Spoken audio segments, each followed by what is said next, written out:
good evening, and welcome to Tea Time.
Hey everybody, welcome to Tea Time. Welcome to my Halloween show.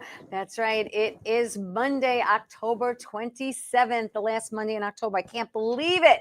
I'm going to talk about my weekend real quick and get to my in-studio guest.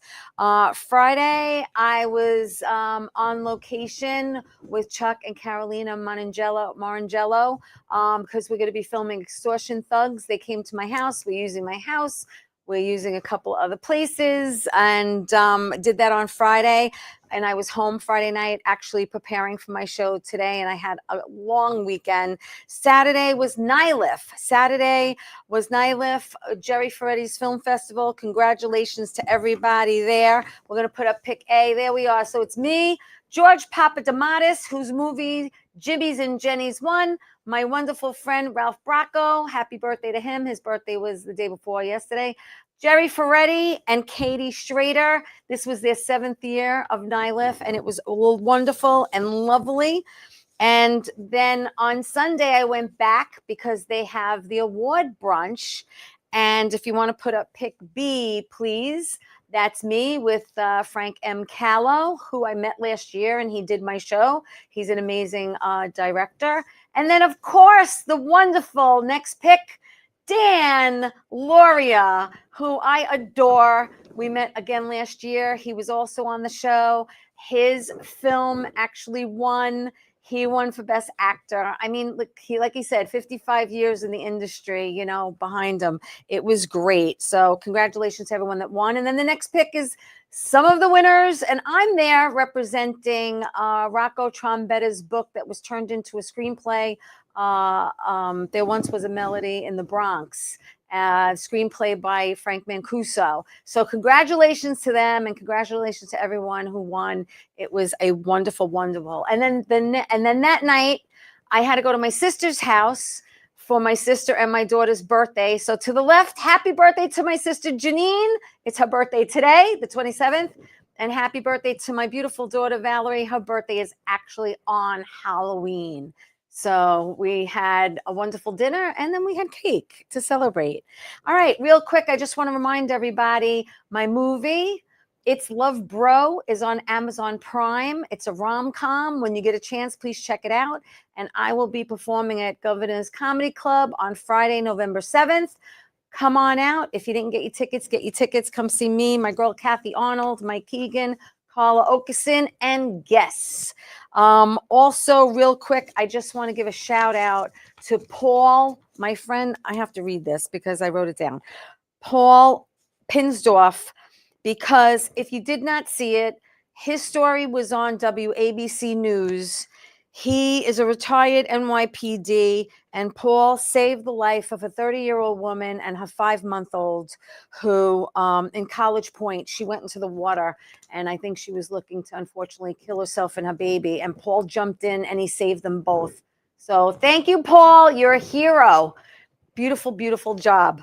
All right, let me get to my guest because there's a lot to talk about here, a lot to talk about. He's a director. He's a cinematographer. He's a producer. But he's also a writer, an editor, a musician. He does stunts. I mean, I don't think there's anything that you don't do. Joe Valenti's with me. Hi, Joe. How Thank you doing? for having me. And What thank a wonderful you, intro. and thank you for dressing up. I did. Hopefully, someone out there knows who I am or who I'm trying to be. Yes. From a little TV show called Yellowstone. Uh-huh. I am Rip. Thank you very much. And you have a lot to choose from. You know what I mean? I've seen you in many costumes, the Grinch and Batman, and Yep. you know, I was excited to see what you were going to come as. I'm not afraid to play dress up. Yeah. As you've seen from a lot of the videos. Which I love. I mean, it's been decades that I've been doing kind of corny stuff like that. Sometimes, you know, friends and I get together, we do like little short films and stuff. Yeah. But I enjoyed it. I mean, anything to get a laugh, anything to help, you know, the Grinch thing was to promote the movie. Was great. You know, it's sort of like you're trying to think outside the box to come up with new ways of promoting rather than just going on and being like, hey, watch my film. You know? Well, you were actually born in Toms River, New Jersey. I was, right? Yes. Grew up in Brick Township. Yep. That's where you went to high school? Yeah, I went to Brick Township High School. Yeah. From there, you went to Monmouth University. Yeah, we have a pick. Well, can we put up pick F? Because I think it's pick F. Yeah, because I think it's your graduation pick. I think it's with your mom, right? Yes. Yeah. Look at that. Look at Fantastic. you. I love that pick. Yeah. It's priceless. Amazing. You know? That's great. Thank you. I appreciate it. Yeah. And then you studied what there? You studied communications? Yep. Communications, you know, television and radio. Right. They didn't have a film program there. So what I did was I took a few classes at NYU's School of Continuing Education, took some night classes. Okay. I think I did 3 semesters. Okay. And realized that film school wasn't for me. And really? And I thought it would be better to just kind of go out and make a movie and learn that way. The one thing I learned from film school is you can't have 5 directors. That's what I took. That's what I took away from 3 semesters at NYU. Yeah, I'm not a director, and I think I know that. Yeah, it's like too many cooks in the kitchen. Exactly. Right.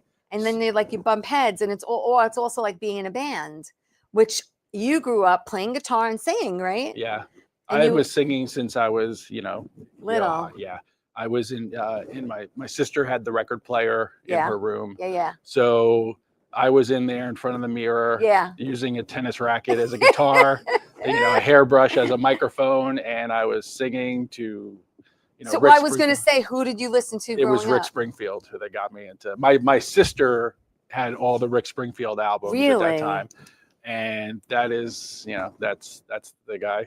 Well, speaking about Rick, let's put up pick H, shall we? Because we have a pick with you and Rick. Yeah, you are.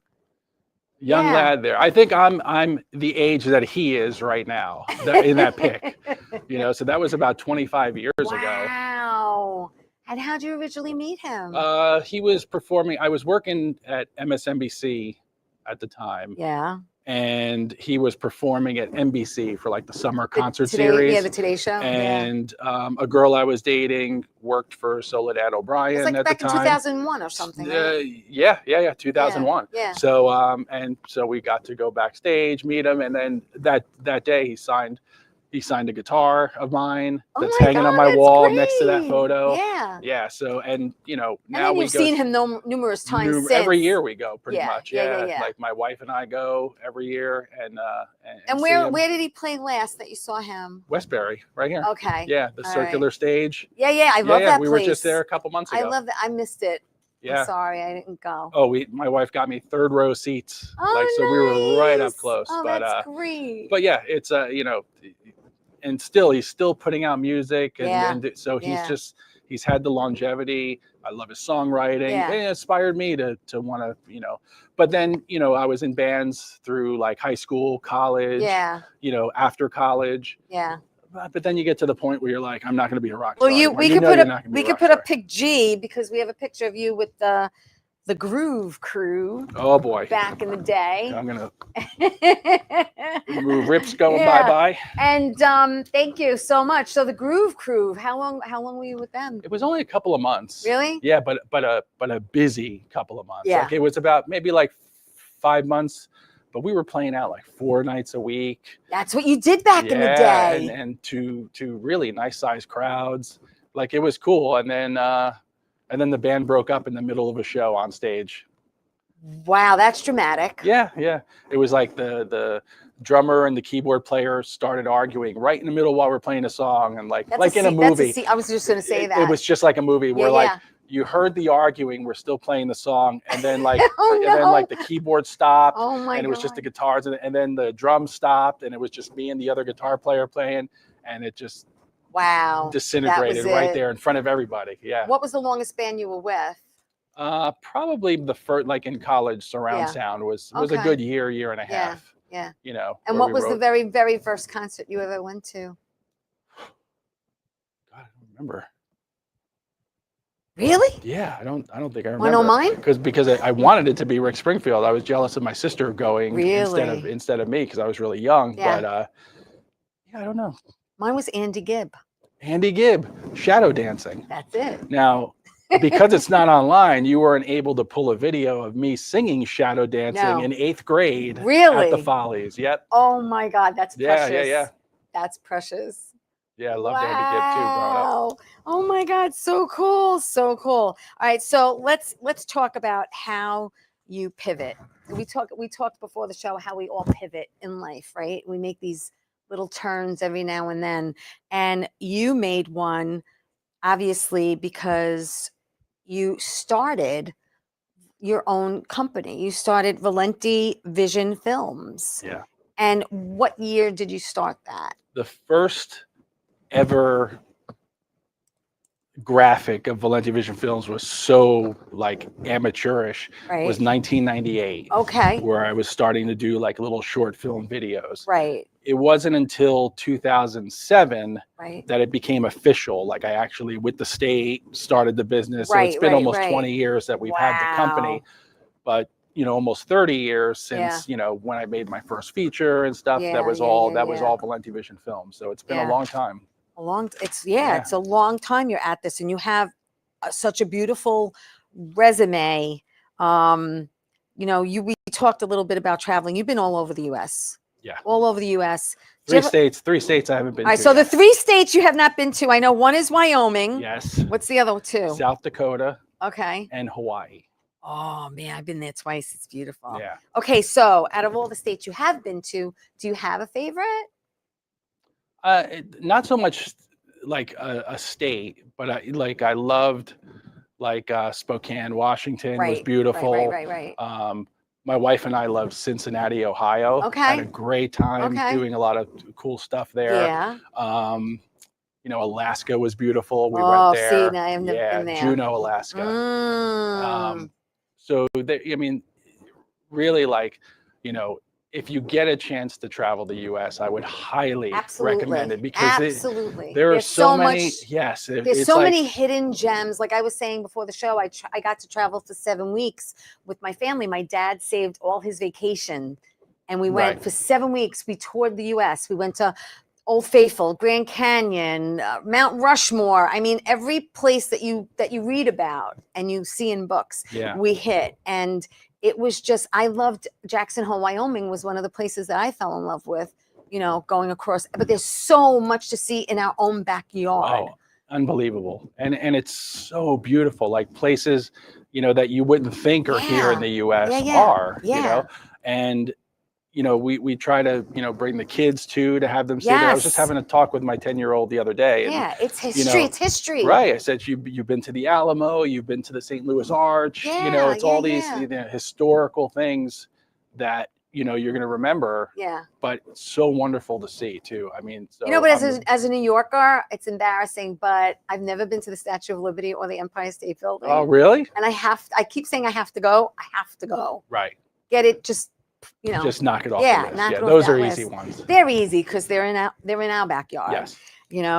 But you, through the years, your work has aired on ABC, CW, PBS, National Geographic, Netflix, Amazon Prime, ESPN, Fox Sports, Tennis Channel, Tubi, and so much more. And you also have done feature films, commercials, docs, as well as ad broadcast productions from, using one camera to, like 10 cameras with a live production.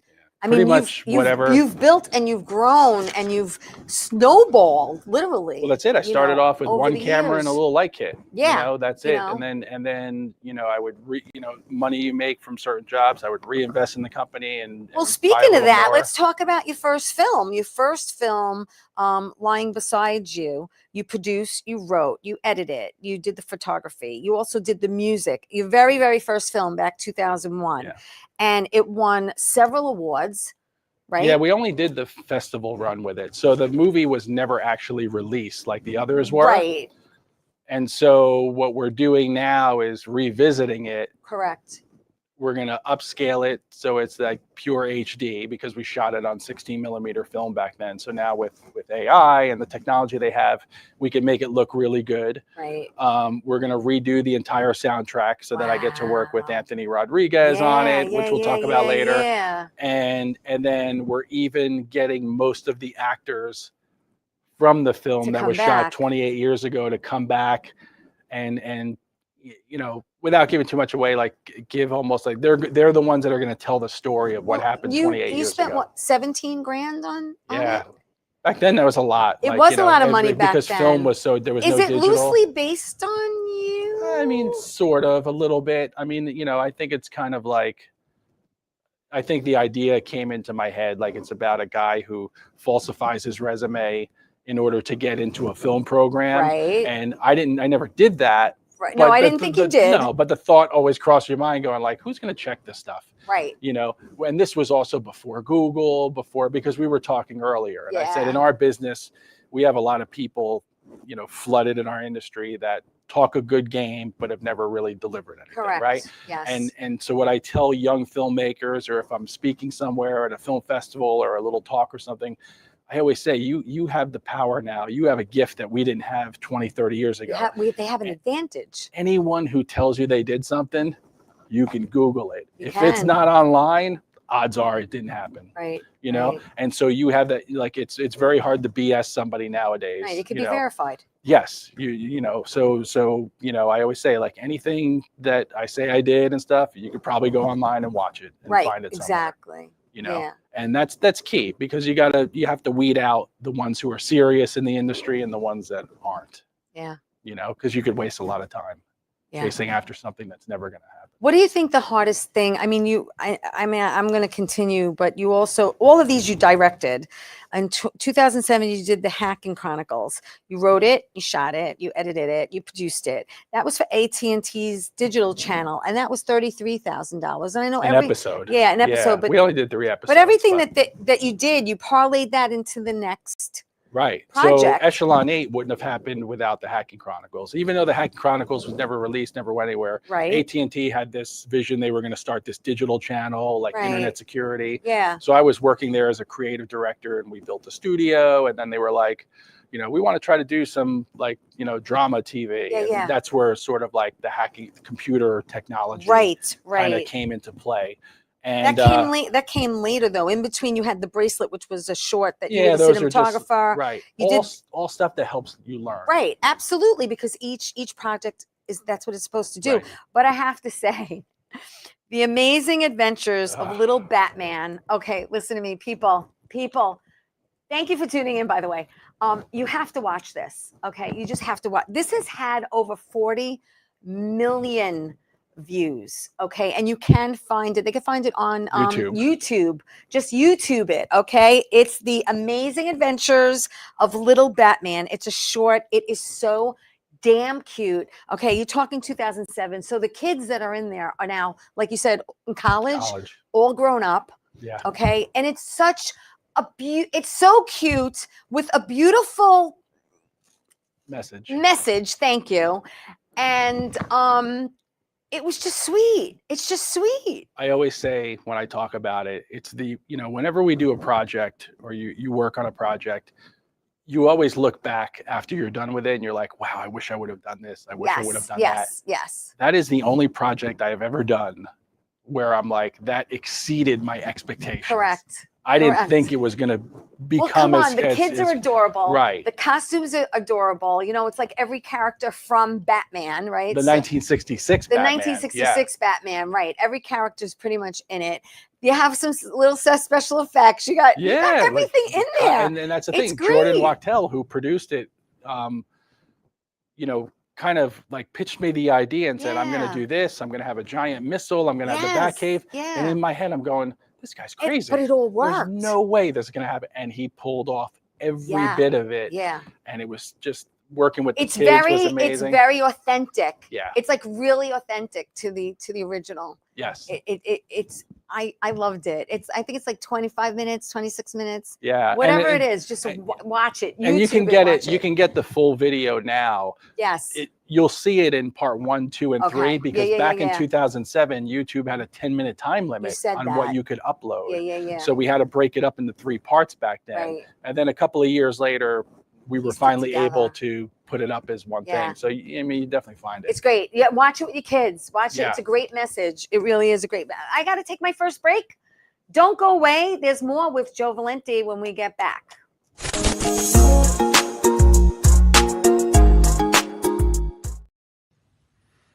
Well, hi there, Theresa. It's John York from General Hospital. I am just checking in because apparently you have a great talk show called Tea Time on Strong Island TV. I want you to have continued great success and have a lot of fun. It sounds like you're having a lot of fun, and that's pretty much the key to everything, isn't it? So continued success. I'm proud of you. Have a great day, Theresa. Bye. How you doing? It's Sal the Voice Valentinetti. Why are you watching me? You should be watching Theresa Canastraci Tea Time with Theresa Canastraci Farrell. And make sure you follow Theresa on Facebook. Tea Time with Theresa Canastraci Farrell. We'll see you there. I love the way you say my name. I love. Oh, hey everybody! Welcome back to Tea Time. I'm with Joe Valenti. He does everything. The man does everything. He has his own company. And it's Valenti Vision Films, but he does directing, cinematography, producing. He's also a writer, an editor, a musician. He does stunts. There's so much here, and I'm so excited. He took the trip. Thank you from Jersey. You're very welcome. But he is familiar with Long Island. So we were talking about again the amazing adventures of Little Batman. YouTube it and watch it. Watch it with your family. Watch it with your kids. It just brought so much joy.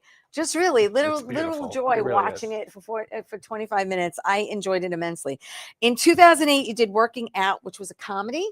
It never got filmed. The script was made. And, you know, we shot some like. But this is what happens in the industry. Yeah. That things happen. Think Tank. That was a short.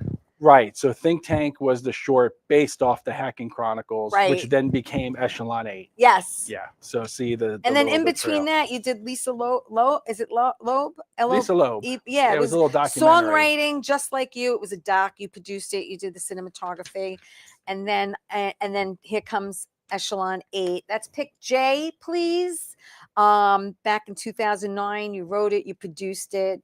And you did a lot of stunts, and that is a car. That's actually from the Hacking Chronicles. Yeah. Oh, that's from the Hacking Chronicles. Okay. But again, but it's all like kind of same thing. We blew up cars. Related. Yeah, you blew up a lot. So that of was stuff. my Miata.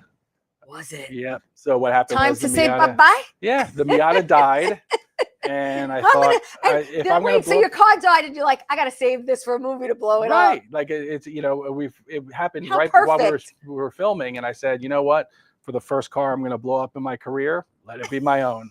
And I still have the burnt license plate at home. Oh my God, that's great. Yeah. That is great. Oh my gosh. Pick L, please. 2011. We're going to get to All Night with Joey Reynolds. Now, can you leave that up one quick second? Thank you.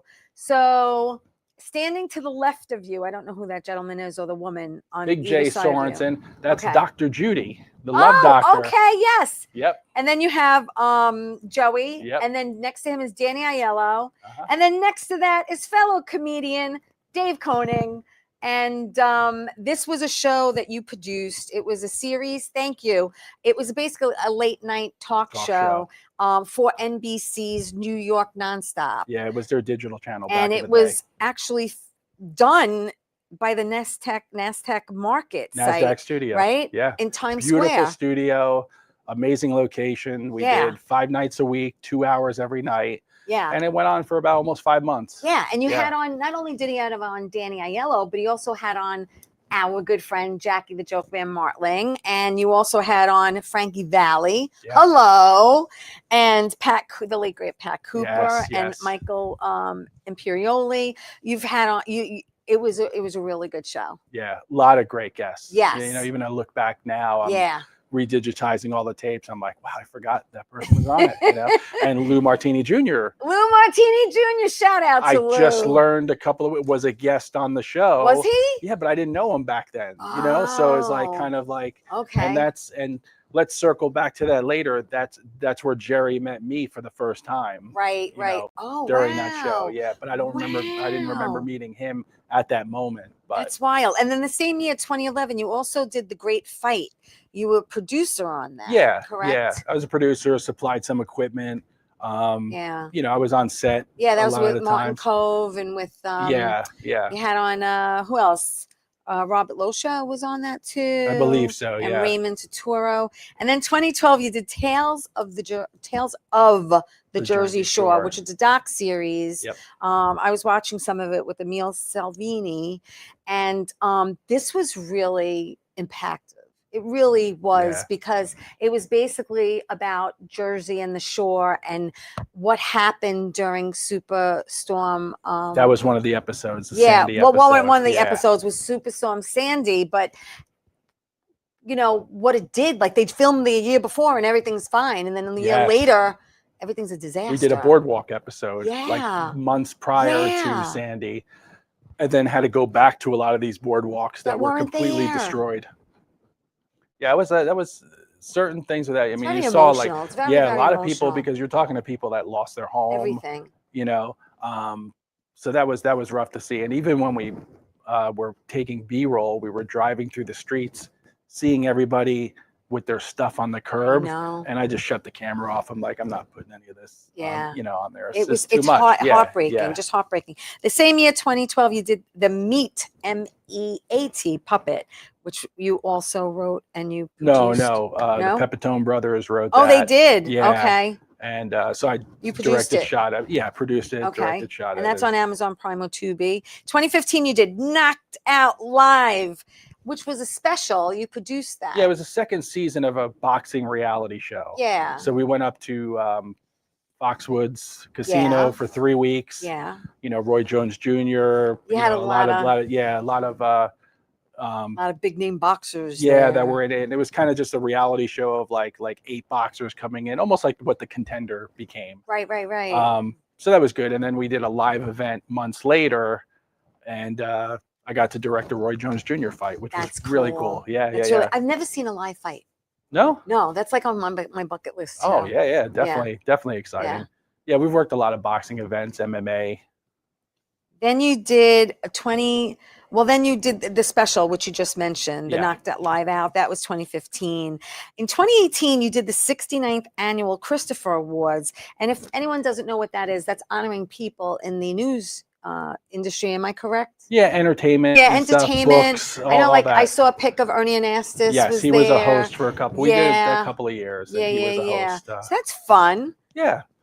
It's cool nice to get these different projects. Yes, that's the thing. Is you're always doing something a little different. Which I need. Like I don't know if I'd be able to do like the same thing like every day and be at the same place. And we did that a little bit. Well, talking about every day, in 2019 when COVID hit, again, there's another pivot moment for you. You want to keep working, so you were working from home, and you were doing a lot of virtual. Obviously, everything was pretty much virtual back then. But you were working. You did something called the Actors Fund Gala, Fund Gala, which featured which we can put up. Pick M, please. That's with Matthew Broderick and his wife Sarah Jessica Parker. Mm-hmm.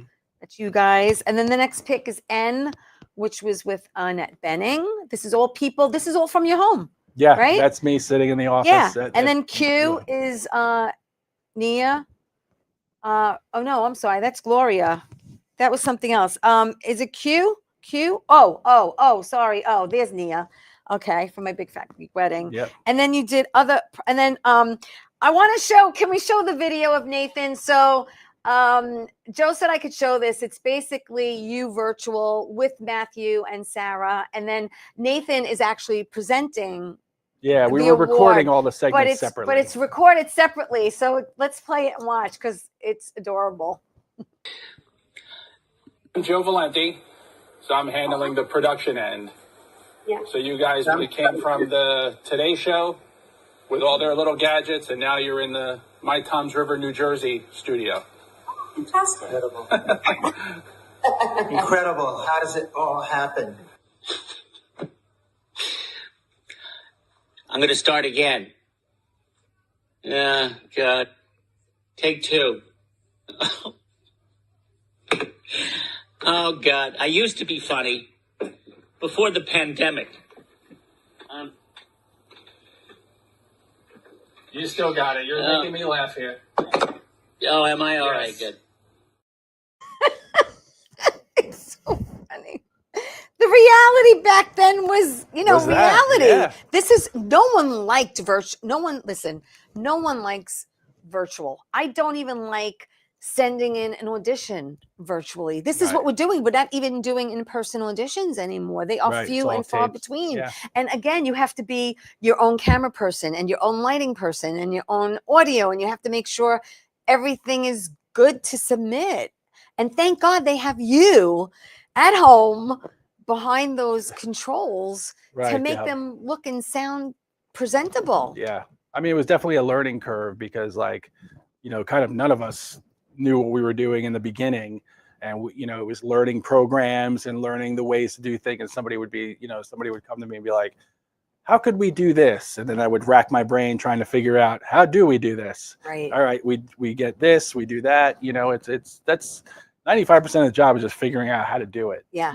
How to figure out how And then to do all it. of you are probably like in sweatpants from the waist down, right? I mean, So most time, yeah. Yeah. I mean, you know, why not? You can't see anything from the waist down anyway. But yeah, we could put back Gloria. You did other pictures, other projects, excuse me. That was I think there it is, Gloria Stefan. And then P, who's another someone I adore, Steve. Oh yeah, so he was on I used to shoot a show called In the Arena. Yes. That was at WOR Studios. Yeah. With Monsignor Harrington. Right. And that job led to The Chair. Wow. And that's it. So which we're going to talk about next. And then, I mean, that's the thing. The ongoing theme of this whole thing is stuff that you've done or people that you've known 10, 15, 20 years ago. Amazing. Comes back around and leads you to something else. Yeah. And then pick R, because we have a comedian up there who was formerly on SNL. You have Dana. Yep. And then S, which is Deborah. And what was funny about this is that her husband, Deborah Roberts, but what was funny was Al, because it says El Rocco too, but Al was actually working the camera. And you're like, pan a little left, center it, and you're telling him what to do, and then you're like, "Can I put you down?" Right?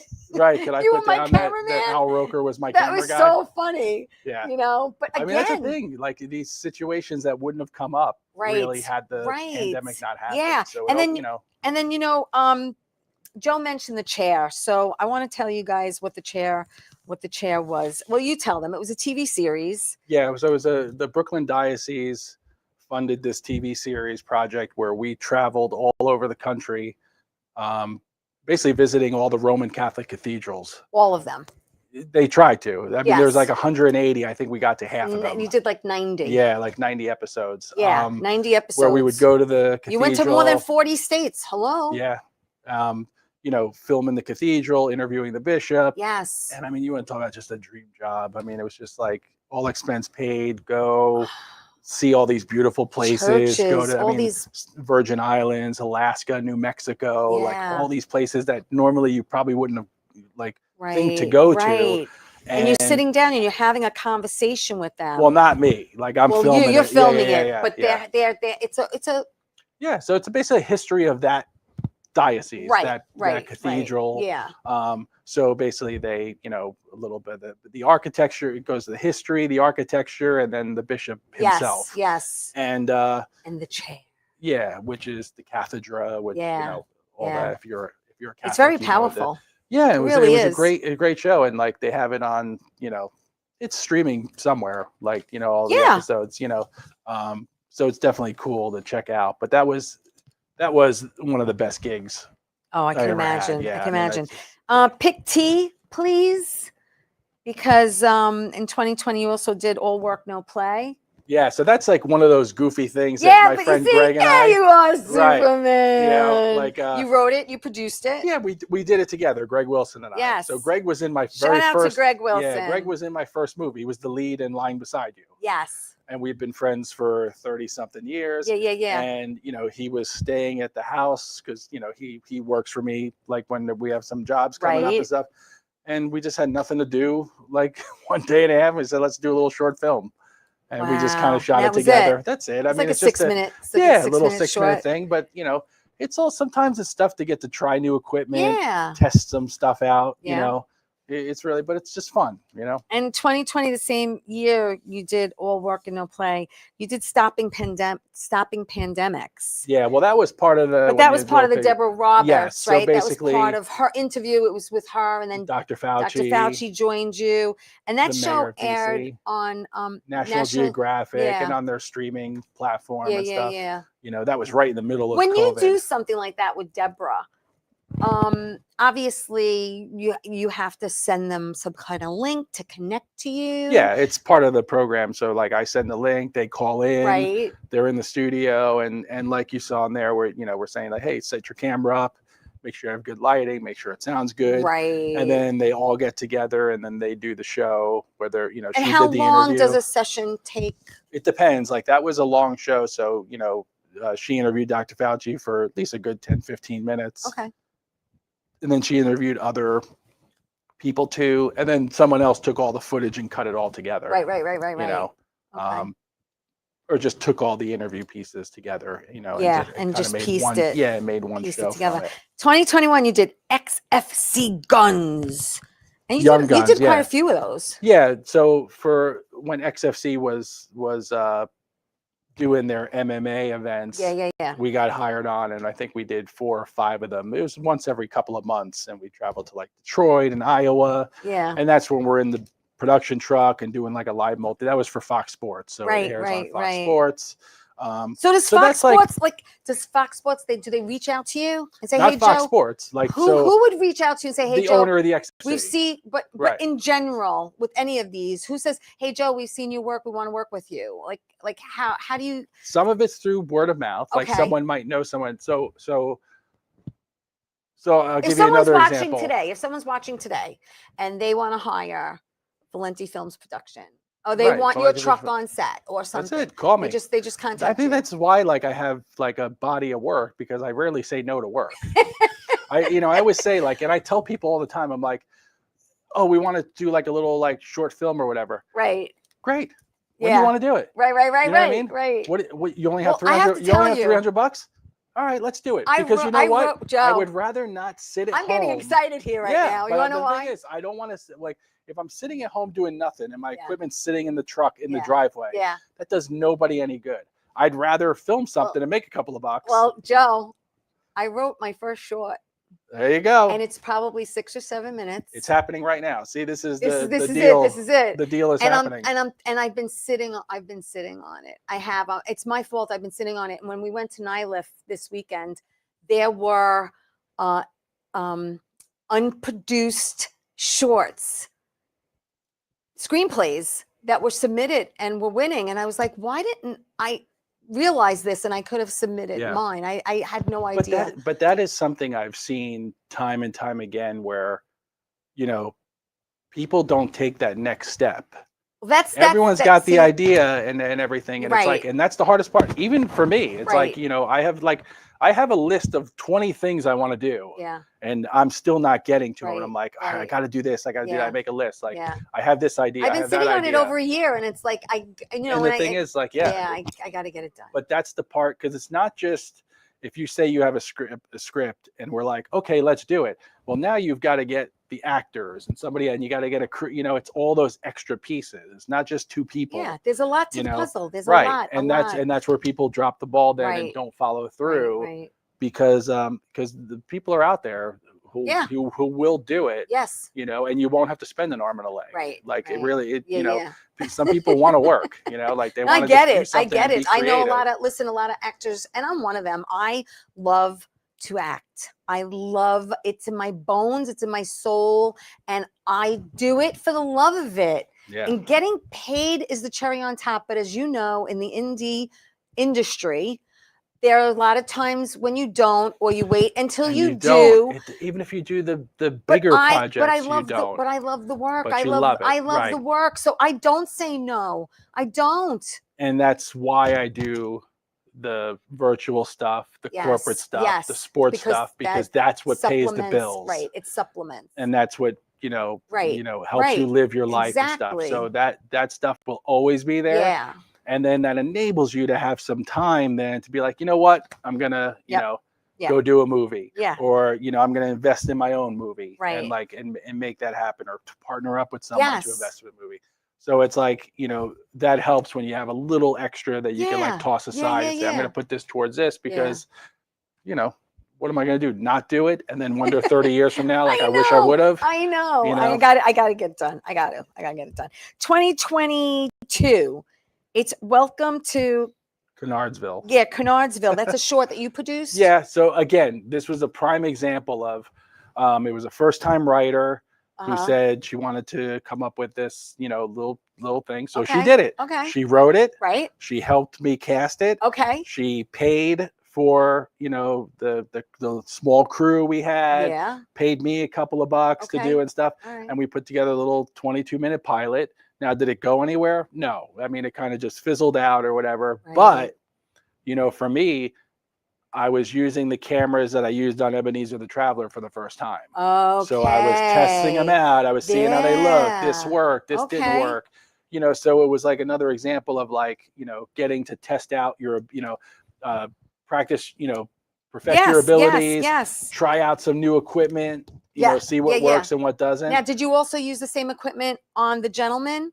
No, The Gentleman was back during Little Batman. Oh, all right. So okay, because all right, so the year's off on that. It's off on IMDb because John, who started it and produced it, took it and AI'd it. Okay. Where it's almost like a cartoon like. It's the same. Got it. And that's with my friend Artie Pasquale. Yes, who was fantastic. Yeah. Isn't he great? He's so good. He's the best. Yeah. Shout out. Love you, Artie. And then let's talk about Ebenezer. So Ebenezer, the Traveler, is a movie that you executive produced, and it stars Jerry Parisi, my good friend Lou Martini Jr., Tony Farrell, comedian Long Island Ronkonkoma own Chris Roach. And this is it's a wonderful story. It won a bunch of awards. It won for Best Drama Feature, Best Feature Film, Best Production Design. That's just a few. And I love if we could put up Pick You, please. Yeah, there it is. And I love it. I love the concept of it. Tell everyone the concept. So it's not a retelling of A Christmas Carol. No. It's a continuation of what happens immediately after A Christmas Carol. Right. So it continues like, the did story. He continue to be nice? Right. So what happens there? What happens in the life of Ebenezer Scrooge? Right. And this is the untold twist. It is the untold twist. And Leland R. Prater wrote it. Jerry Parisi came up with the concept. Yes. Jerry stars in it as Ebenezer. Yeah. I mean, his wife Joanne is a producer, executive producer on it. Yeah. I mean, there's so many, but it's one of the biggest movies we've done. It is. If we could put up Pick V, we have a pic of on set. And the sets were beautiful. The sets were amazing. The costumes. Yeah. Everything was on point.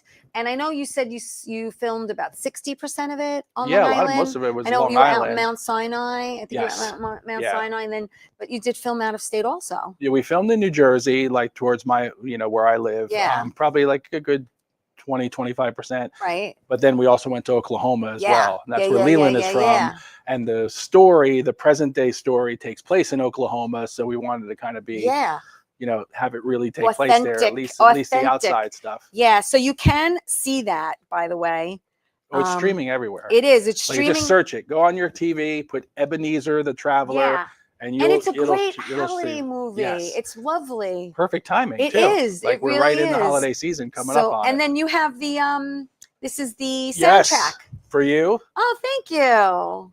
This is a soundtrack. Oh, yes, I can't wait to listen to this. So the Christmas song, How I Missed You Christmas, is on there. Yeah. Track 2, you'll even hear me singing. Yes. On the second song. This is great. And that's streaming. That's everywhere. Music, Spotify, Amazon Music. Beautiful. And the vinyl's coming out in a couple of weeks. Really? Too. Oh yeah. Wow. We left no stone unturned with this movie. And so we're currently now trying to raise money and do the sequel. Right. And the thing is, we're looking, obviously looking for a little more. We want the sequel to be a little bigger. I get it. I get it. We had great actors in the first one. You want it to be just as good or better as the first one. Yes, of course. And the thing is, we had great actors in the first one, but we want to also try to pull someone in with a little more name recognition to help. Yes. Boost. To help sell it. Boost. Even more. Yeah. So the script is written. Between the people and I know, we could probably find a good cast. So it's Absolutely. so the script is written, done. Wow. Yeah, the sequel's ready to go, and everybody's back on board to do it. Tiny Tim's a little bigger now, but we wrote that into the story. That's great. And Anthony will be back doing the music. So wow. We're psyched, So it's like that's always good to have exciting. something to look forward to. Yes, absolutely. And that's the thing. Totally agree. And what we're going to look forward to is my last break. So don't go away, because when we come back, we're going to talk about what he has coming up, and we got a few more picks to show. We'll be back after this.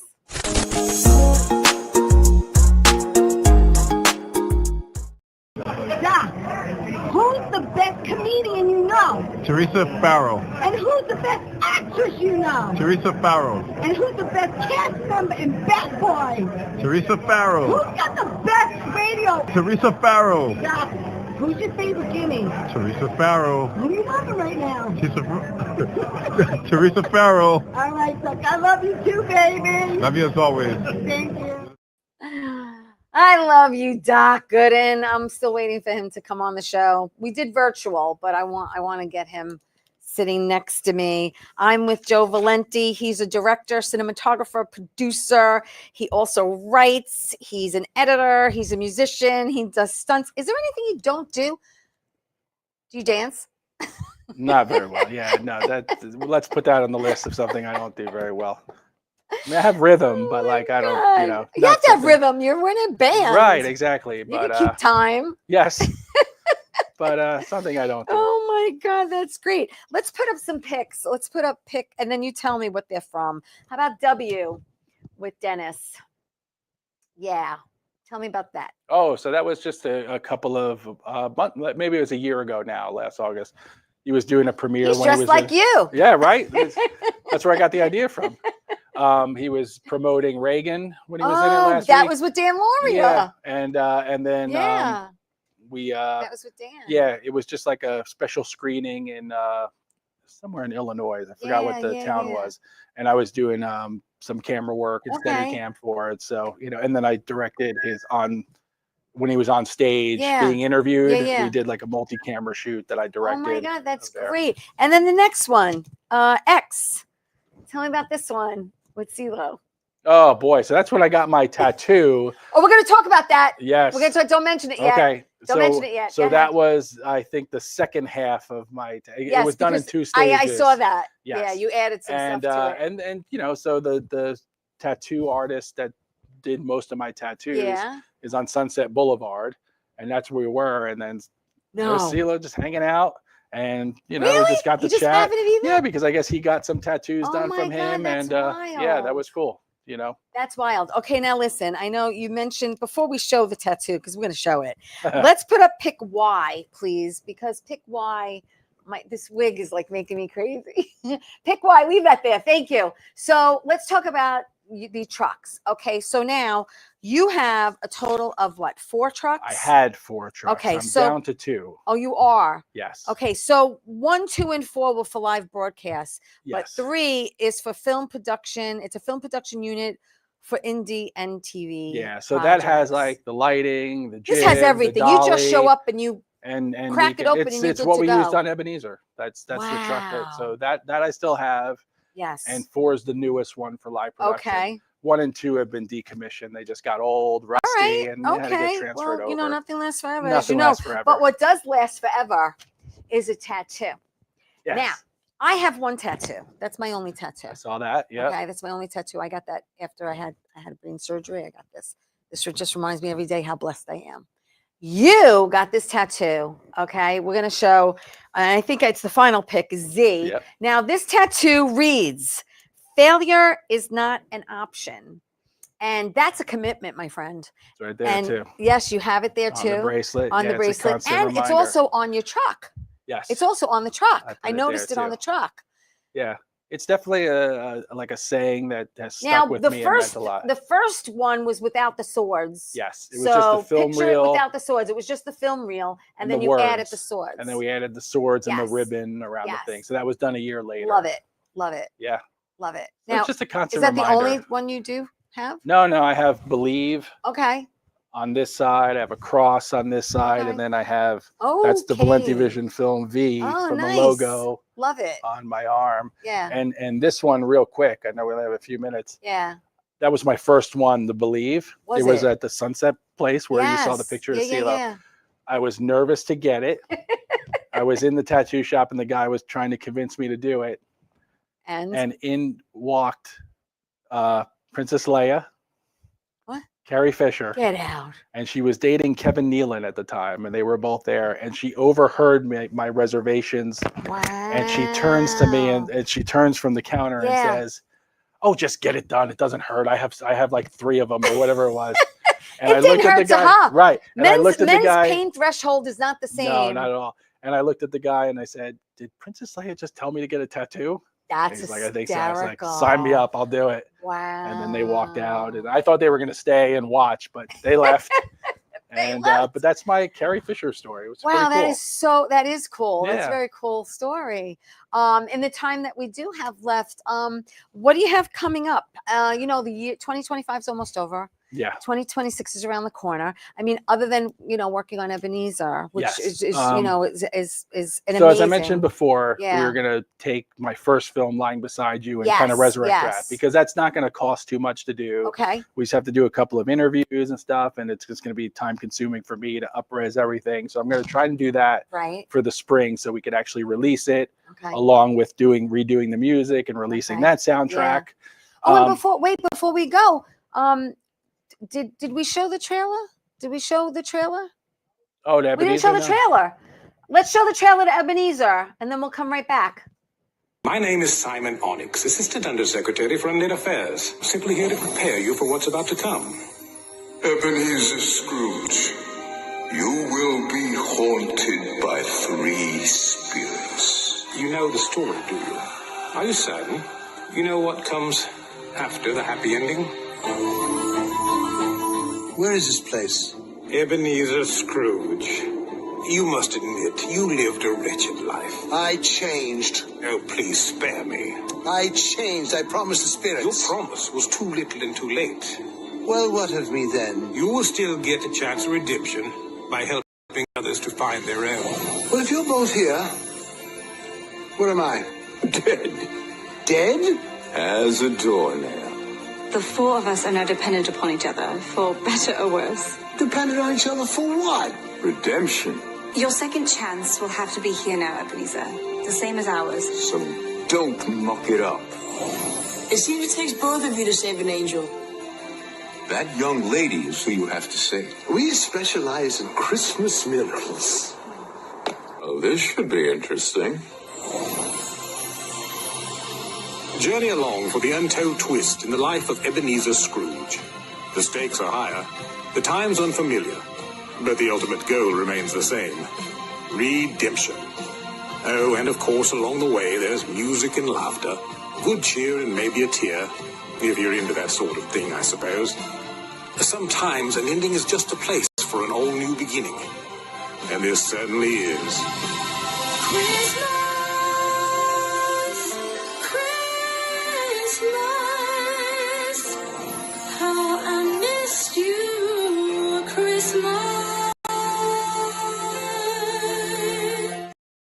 I'm glad we got it in, Yeah. and I can't wait for the second one. Yeah, me too. Me Amazing, too. amazing. Well, listen, I do want to thank you for coming out to Long Island. I appreciate it and love meeting you in person and getting to know you even more. I want to thank everyone for watching Tea Time, and tune in next week. And remember, tell everyone you love them. Ciao.